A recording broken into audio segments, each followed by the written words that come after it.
This is the 5th lesson in a big series where I'm teaching the top 25 jazz standards for guitar players. Studying real songs on the guitar is critical for our musical development to help us understand the language of harmony, song structure, melodic phrasing, and so much more. Not to mention, we just actually want to be playing real music, right? And jazz standards are some of the most masterfully crafted songs of all time. If you learn the jazz standards in this series, you'll not only majorly level up your musicianship, you'll also be able to play music with anyone else in the world who plays any amount of jazz, because every jazz guitar player at any level knows at least a couple of these jazz standards, if not most of them. So if you're interested in playing jazz guitar at all, then you are in the right place. There's a link to a playlist of this entire series in the description. Please watch the first video at some point because I explain a lot more about how this series works and how it's structured. And if you're liking this series so far, or if you just found it from this video and you're excited about it, please leave a comment and let me know below. I can't tell you how much the comments help more students find this series, find the lessons, learn about these songs that they want to learn about, and it really helps the channel. And the more people who know these songs, the better for you, because you might jam with one of them someday. Plus, I love hearing from you, so thank you so much for leaving comments on my video. The song we're learning today is number 5 out of the top 25 jazz standards for guitar players, and the song is Blue Monk by Thelonious Monk.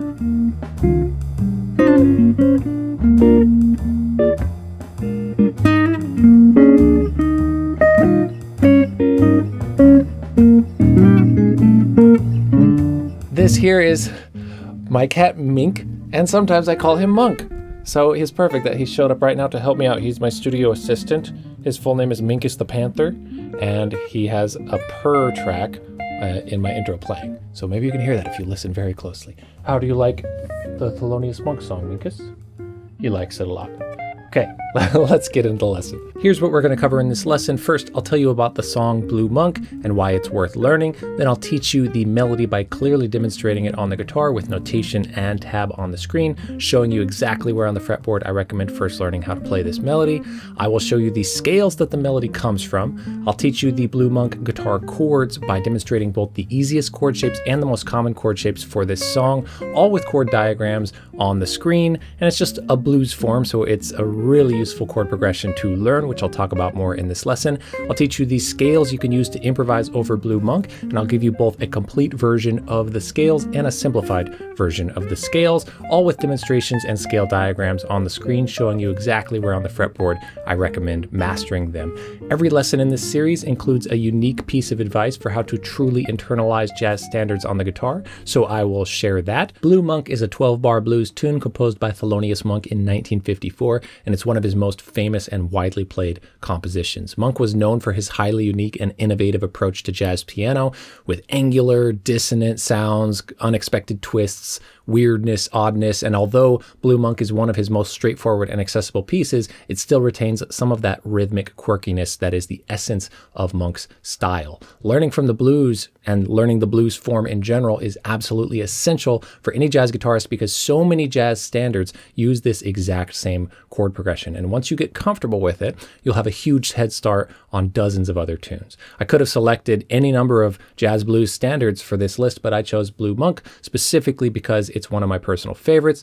The melody is simple and thematic, but also an excellent example of using chromaticism in melodies. It's usually played at a slower tempo, which is nice to be learning when you're working on jazz standards, and it absolutely is a true standard that every jazz musician knows about. But also it uses the most basic, stripped down version of the jazz blues progression without a bunch of extra chords added, which is important to learn first before making the chord progression more complicated. And that's what jazz musicians do. And I will show you exactly what I mean by that. And I'll show you a more complex version of the blues later in this video. I'll give you a list of a bunch of other jazz standards that use the same 12-bar blues form also. So once you got Blue Monk down under your fingers, you'll be able to learn those other melodies quickly and use the exact same chord progression to improvise over them. Let's learn the Blue Monk melody. Here's the melody. I like to look at it first a little bit, then I'll show you on the screen with tabs and everything, so don't worry, you'll see exactly where I want you to play it. So often, and you'll see if you watch anything else in this series, you will see that I like to look at the melody and figure out what scale is the melody, overall melody from. So many classic songs and standards, the melody is actually mostly just from a scale, just from a key.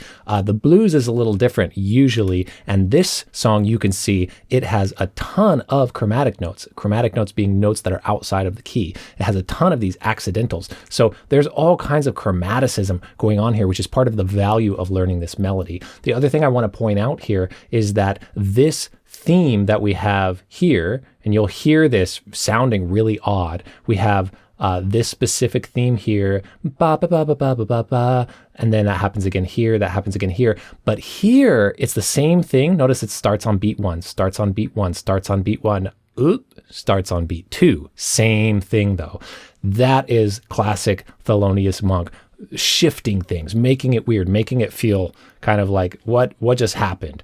And so that's actually very valuable to learn that in this standard as one of your main standards and blues tunes that you've worked on, because that kind of rhythmic displacement can really throw us off. So I want you to have practiced something weird like that, because you have to kind of count differently, or else you're going to feel like you get off a beat when you come back around to the tune. So you'll hear that when we demonstrate, and when you practice the melody, you'll definitely feel that and hear that. The way I like to do it is when you play this here, at the end of the melody, you just count for yourself wherever you are. You can say 2, 3, 4 back at the top, but it's going to feel strange, and you'll hear what I mean in a second. Now I'll play you the Blue Monk melody, and I encourage you to use this section to practice along with my demonstration until you have it down. There will be guitar tab and notation on the screen as I play, so you can see exactly where on the fretboard I recommend first learning how to play this melody. If you want to get the fingerings just like me, just slow down the video, pause it, take a look at what fingering I'm using as well, and I'm choosing very specific position on the fretboard to play this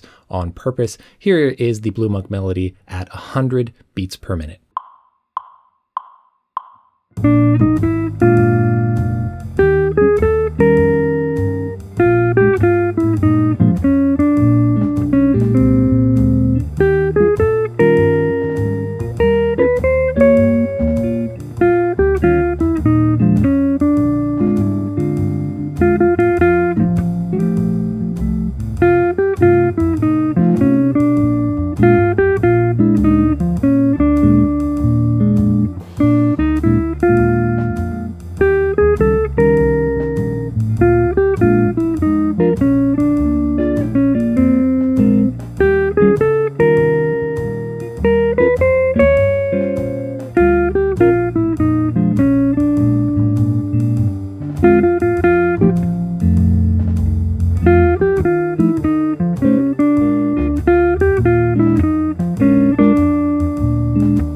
Let's learn the chords next. I will show you the chords, of course, but let's talk about them. I like to see if there's anything worth pointing out.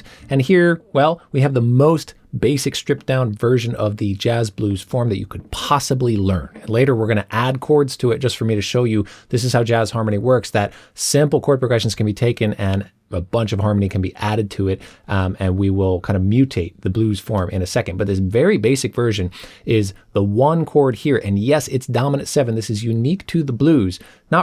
It can happen in other places too, but it is specifically something the blues does, where we have a tonic chord, a 1 chord, that is the key of B flat, yet it's a B flat dominant 7th chord, which means that a B flat major scale does not work on it.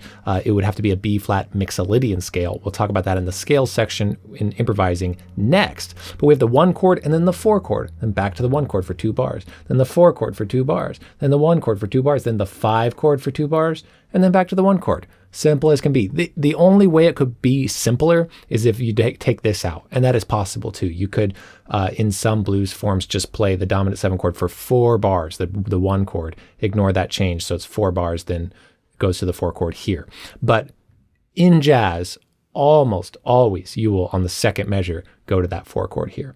And we'll talk about this in scales, but these come from different keys. These aren't all just in one key. So the blues is kind of unique in that way. All dominant 7th chords. Little side tip, anytime you see a dominant 7th chord, it has to be the 5 of a key. There's not 2 dominant 7th chords that exists in a key, in a typical scale. So you see 2 of different ones, you're like, okay, the key changed, then the scale's going to have to change, which we'll talk about soon. But let's just learn the chords, and that's what we'll do next. Now I'll play you 2 different versions of the Blue Monk guitar chords. I'll play each chord once each time a chord changes, and I will show you the chord shape diagrams on the screen. I encourage you to practice along with these demonstrations as you're working on getting the chords down. First, I'll play you the chords using the simplest chord shapes possible. These are often called shell voicings, and they are widely used in jazz. Here's that demonstration at 100 beats per minute.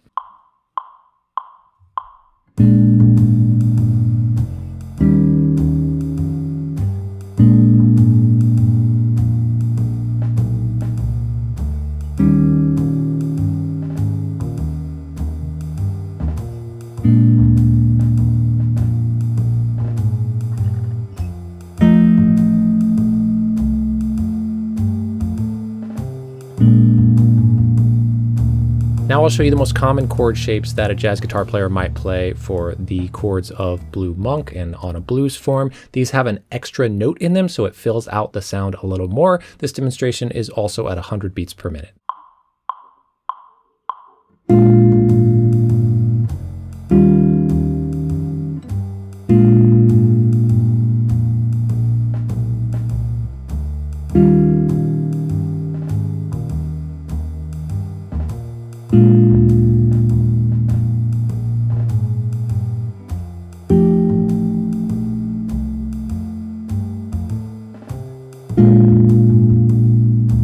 Pretty darn simple, right? Great chord progression to learn. Let's talk about how the jazz blues is often filled out quite a bit. And for the most part, if you do any version of the jazz blues, they all kind of work together. So this is a little bit of a mini lesson on one of the ways that jazz harmony works, which is this is how jazz artists were taking standards and like pop songs and then making the harmony more jazz, more complicated, more rich, and adding more tension and resolution to it. So very often in the blues, we have, this is always kind of the same, but you can add, like I said, tension and resolution to anything. So let's start down here. For example, we can take this away here and add F7, which is going to lead us back to the B flat. So, okay, we just added an extra chord. F7 is going to lead us back to B flat. Okay, well, what if we want to lead to this chord? Okay, so we might take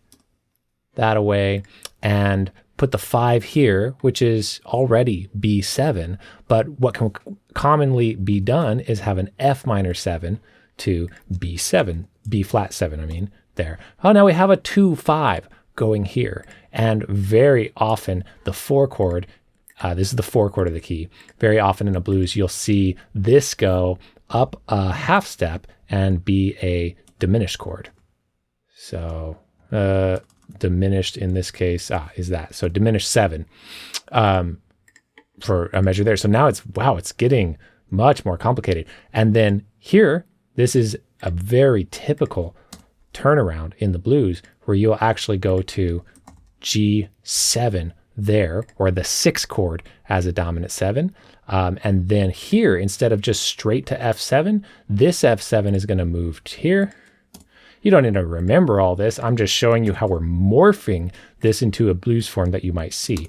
And now I'm going to put C minor 7 here. So now we have this 2-5-1 instead of just 5 and then 1. And we put the 5 of 2 here. G7 is the 5 of 2. So when I say 5 of, I just mean this is pointing to this. This is causing tension, resolving to this. Look at how much we added to it and changed it. And then this very often is a faster turnaround as well. We have 1 chord and 5 chord. Well, let's go 1 and then to 2. Or no, we'll go 1 to 6. So that G7 again. So this to this, these 4 measures, just a sped up version of it at the end is what's very common. So this F7 is going to scoot over.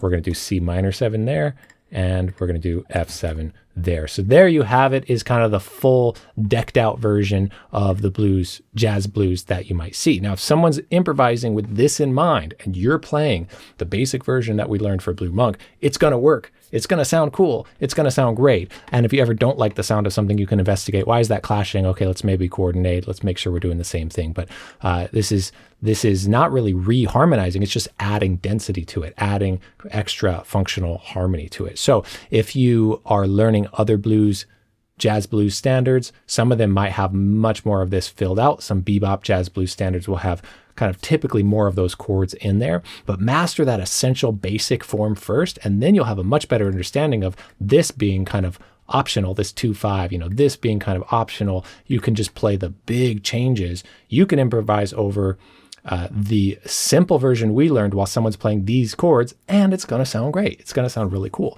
So I wanted to make sure that I told you about that in this series, because I think this is the only blues form we're going to do for this series. So we won't do one with a more complicated blues form. Maybe I'll throw one in, but I wanted to show you that in this lesson. Next, I'll show you two different options for the scales you need to be able to improvise and solo over the Blue Monk chord progression. I'll demonstrate and show diagrams of all the scales in one specific overlapping position on the fretboard, which is where I highly recommend that you learn to improvise with them. Before worrying about mastering scales all over the guitar, just play real music on a real song in one place where all the scales are overlapping. So I'll show you that now. All right, here's our complete scales sheet. So every chord comes from a scale. So when you see any chord anytime, hear any chord anytime, what scale does it come from? It can come from multiple scales, but whatever scale it comes from is a scale that you can use to improvise over it, which just means that there's a scale, or usually multiple scales, that includes all of the notes, all of the chord tones of the chord, and therefore you can use that to play melodies over. So B flat 7 is the 5 chord of E flat major, the major scale. And I said this earlier in the video, but a dominant 7th chord, you see it, it's a giveaway of a key. Oh, that's the 5 chord of the key. Okay, you can just use your fingers, use the fretboard, and count down 5 notes. Think of the alphabet, whatever you need. That's always the 5 chord of the key. But in the blues, it is very beneficial to think of it as mixolydian, because it is the root note of the key is B flat, right? So B flat mixolydian just means E flat major with B flat as the main note, as the root. So B flat mixolydian is the scale that you can play during this chord, and it will all sound correct and it will sound in there. Well, that's the same with every dominant 7th chord. So E flat mixolydian, back to B flat mixolydian, E flat mixolydian, B flat mixolydian, and then F mixolydian. Okay, so F is the 5 chord of the major key. Okay, that's the same as B flat major scale. If you want to think of them as the major scales, no problem. That's why I wrote them in there for you. E flat major, A flat major, B flat major. They are just major scales, but the root note is this root of the dominant 7th chord. So as far as the complete scales go, which is just the theoretical version of where do these chords come from, that's what we have here. And now I'll demonstrate them for you on the guitar with diagrams so you can see exactly where I recommend playing them. So here is the B flat mixolydian scale. I'm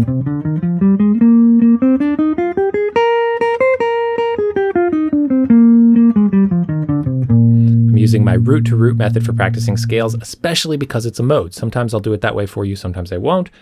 Sometimes it's good to just know the physical shape if a scale is being used on a bunch of different chords. But in this case, it really is about the one chord. The root is B flat, so you want to start on B flat, you want to repeat every B flat, and you want to play every note and not repeat or pause on any other notes. That way it actually sounds like B flat mixolydian, and it doesn't just sound like an E flat major scale, where if you just go,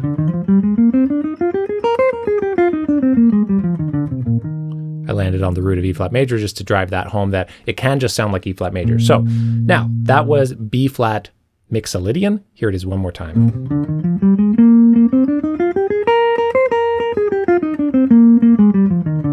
Here is E flat mixolydian.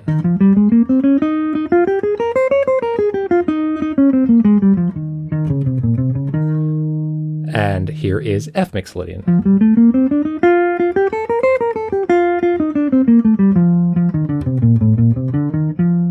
All with the root to root method. And now I will demonstrate improvising with those over the progression.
always also give you a simplified version of the scales, because almost every tune you can do the complete version where you're really trying to follow exactly where the keys change. And then there's a simplified version where you can ignore a lot of stuff. And that's not a cop-out at all. That's a great thing to do. It gets more attitude. It's easier going.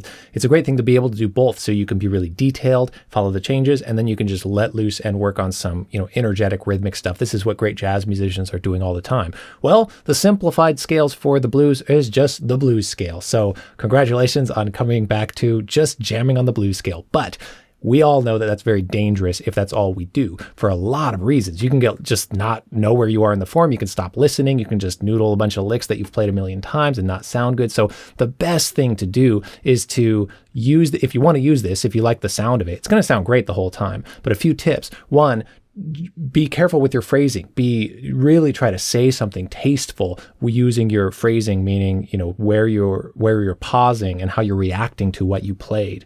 The other thing is to combine the two approaches and also use actual chord tones of the chords, which I talked about in my last video a lot in this series, where if you can outline the chord tones of this progression and even improvise with just the chord tones, and then combine this scale to get some attitude, the Mixolydian scales to get kind of more of a complete jazz sound, and then the chord tones to really target exactly where you are.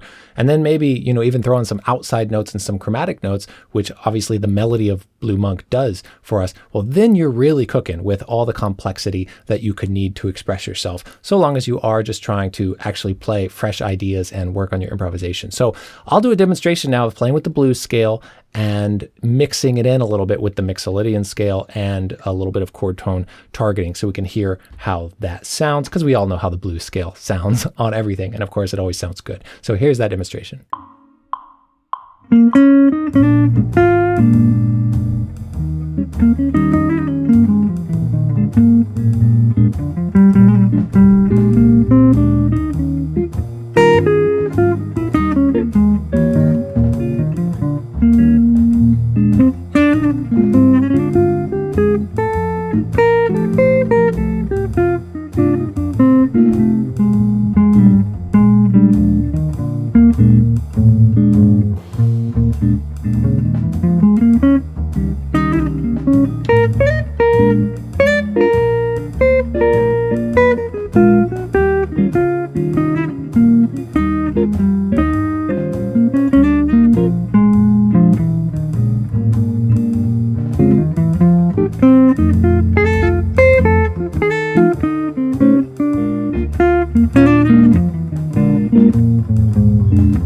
Beyond just being able to play a song, just putting your fingers on the right frets, we want to really internalize the music so we can express ourselves, so we can feel like we really truly know it. Have you ever felt like you're just faking it on the guitar? You're faking people out because, I just learned where to put my fingers, right? There's a disconnect sometimes from things we practice and feeling like, no, I really feel that, understand it, hear it. And that's what we want to do with standards and any music that we play, is internalize it and work on truly our core musicianship and kind of musical fitness with it. So in every video in this series, I give one tip at least to internalize jazz standards and go deeper with them, so we feel like we really know them and we're not just playing them and memorizing where the frets are.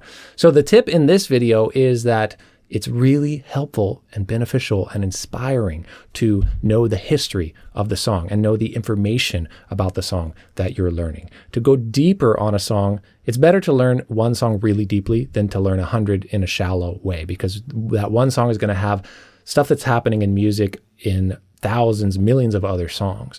And so let's go the whole 9 yards and really learn everything about the song, learn about the composer. That's why I tell you about this stuff up front in the beginnings of these videos.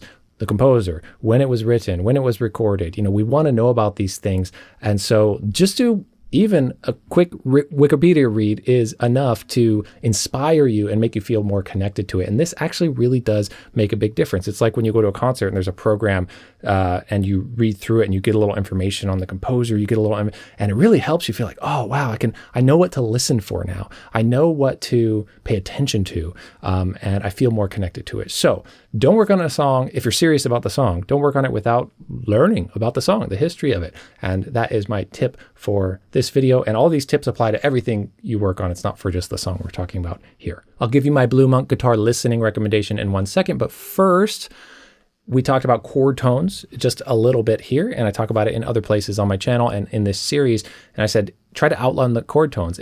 That's how you know where you are in the changes. That's how you can get your ears really feeling the harmony and outlining, in your playing around the chords. I'm huge on chord tone improvisation. And in the blues, if you play the blues scale and just rip it, just, do your thing on the blues scale, but here and there, target an actual chord tone and outline the chords a little bit and kind of mix that together. You'll just be light years ahead of so many people who have been playing the blues scale for decades and not knowing what those chord tones are around it, not knowing how to actually target those things. So especially if you're wanting to play jazz, this is absolutely critical and will add so much freshness to your playing if you haven't been doing that. So I have a chord tone vocabulary pack. It is a PDF download of the 12 chords that you would need to improvise over any jazz chord progression, and each of them show the 5 different arpeggio shapes, the 5 different positions of the chord tones of those chords. And so it's literally all the vocabulary you need. It's everything I use and need to improvise over any progression with chord tones, which is something I really work on so I can then let loose, but make sure I'm also following the harmony. So you can download that totally for free. Just use the link in the top of the description or go to soundguitarlessons.com/chord tones to download that chord tone vocabulary PDF for free. When learning a jazz standard like Blue Monk, your top priority should be playing a complete version of it, playing the chords, playing the melody, and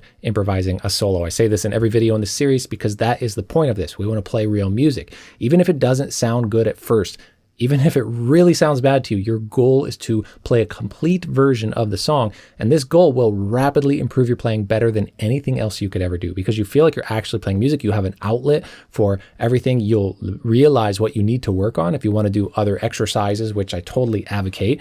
Do exercises, do drills, do all the esoteric stuff, but you're doing them because you know why you need to do them, because you see a weakness in your playing, because you tried to play through a complete version of a real song. Plus, this gives you a place to apply all of that stuff that is out there. You have an application for the real music, and then you're much closer to whatever your goal is, whether that's playing a gig, jamming with a person, going to a jam session, doing a recording, whatever, playing for your friends and family. So they say, hey, you've been practicing guitar for so long, play us a song. Well, actually playing through songs helps a lot with being able to do that. And when you're ready to level up and add some more complexity and supplementary information to your playing, because maybe you're playing through a full song, it's not sounding great yet, the more advanced stuff is all in my supplementary playlist for this series that will help you sound more advanced with jazz standards. And it covers all of my exercises, chord tones, chromaticism, advanced voicings, jazz theory, much more. There's a link to that in the description of every video in this series, so it's just waiting there for you when you're ready. Otherwise, just work on playing through the full tunes. Here's a list of some other jazz standards that use the blues form that you can check out: C Jam Blues, Straight No Chaser, Billy's Bounce, Freddie Freeloader, Tenor Madness, Now's the Time, Bag's Groove, D Natural Blues by Wes Montgomery. Not a standard for all jazz musicians, but a standard for guitarists. But if you know any blues melody, any other jazz musician knows the blues form. So you can make up your own blues melody and play the blues with anybody. And there's way more than that, but I just wanted to list a few for you that you can look up if you want to. Listening to the songs we want to play is super important. If you want a jazz guitar listening recommendation for Blue Monk, I recommend Bill Frisell and Fred Hirsch. They really encapsulate, I think, the monk weirdness in their playing. Bill Frisell is an excellent outside player. He's an excellent free jazz player, as well as excellent at playing kind of in the pocket as well. Very tasteful player. And this recording gets odd, gets bizarre, and that's what a lot of players like to do if you're playing something so simple as the blues. But Blue Monk itself is kind of asking for it because it's a Thelonious Monk tune and it's already a little weird. So that's a great recording to listen to. But find any recording of this that you like. Make sure you listen to that a bunch while you are learning it. I have a playlist of all of the recordings that I'm recommending in the description of every video in this series, so you can check that out to do that listening homework. And make sure you're subscribed, because I can't wait to see you in my next lesson, where we'll do song number 6 of the top 25 jazz standards for guitar players. One of my favorites ever. It's going to be All of Me. Hit that like button and leave a comment to let me know if you liked this lesson. I really appreciate you being here and watching. Thank you so much. Take care and happy practicing.